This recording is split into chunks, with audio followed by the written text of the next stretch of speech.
की गई है, किस तरह की गई? जी क्या फरमाया? ईद की खुशियाँ मनाई जा रही है, किस तरह आयोजन पूरा किया हो?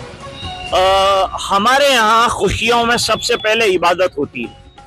सबसे पहली खुशी ये है कि जिस भगवान ने हमको खुशी दी है उस परवरदिगार और ऊपर वाले का शुक्रिया अदा करने के लिए हम लोग ईदगाह में जमा हुए थे।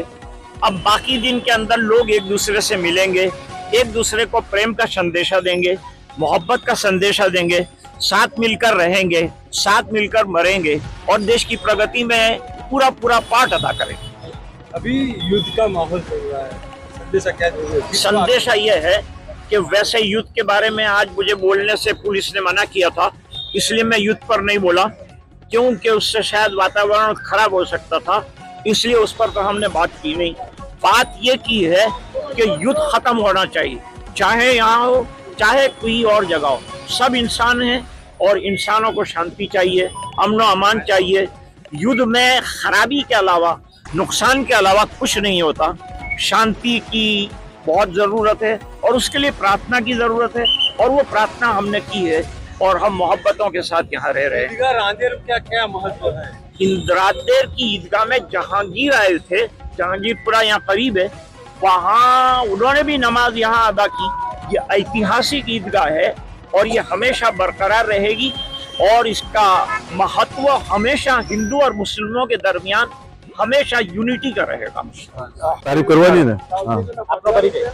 મારું નામ ઇમ્તિયાઝ રસૂલ શેખ બોમ્બેવાલા છે. કઈ જગ્યા છે ને આજે નમાજ અદા કરી, શું માહોલ છે, કેટલા લોકો જોડાયા? આ રાંદેર ઈદગાહ છે, ઐતિહાસિક ઈદગાહ છે, 400-450 વર્ષ જૂની, અને અહીંયા લગભગ 8,000 થી 12,000 લોકો જેવા અહીંયા નમાઝ અદા કરી. આજના દિવસે મહત્વ છે ખાસ કરીને રમઝાન માસ? આ ઈદ ઉલ ફિતર નમાઝ છે જે પૂરા મહિના લોકો રોજા રાખે છે, ઉપવાસ રાખે છે, ભૂખા કરશે અને રમજાનમાં પણ દુઆ કબૂલ થાય છે. અને ખાસ કરીને અમારા ઉપર કુરાન પાકમાં લખેલું છે કે ભાઈ તમે અહીંયાથી જે પણ લઈને જાઓ એ તમારું કબૂલ છે.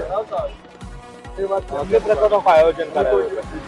આ આયોજન ઈદગાહ કમિટી જે છે, ઈદગાહ કમિટીને પણ એમાં બહુ મહત્વ છે ને પાર્કિંગ માટે પણ છોકરાઓની પણ વ્યવસ્થા કરવામાં આવી છે. અને ખાસ કરીને અમારા માજી કોર્પોરેટર બકુલભાઈ પટેલનો દર વખતે ઈદની નમાઝમાં એ લોકોને બહુ સહકાર હોય છે.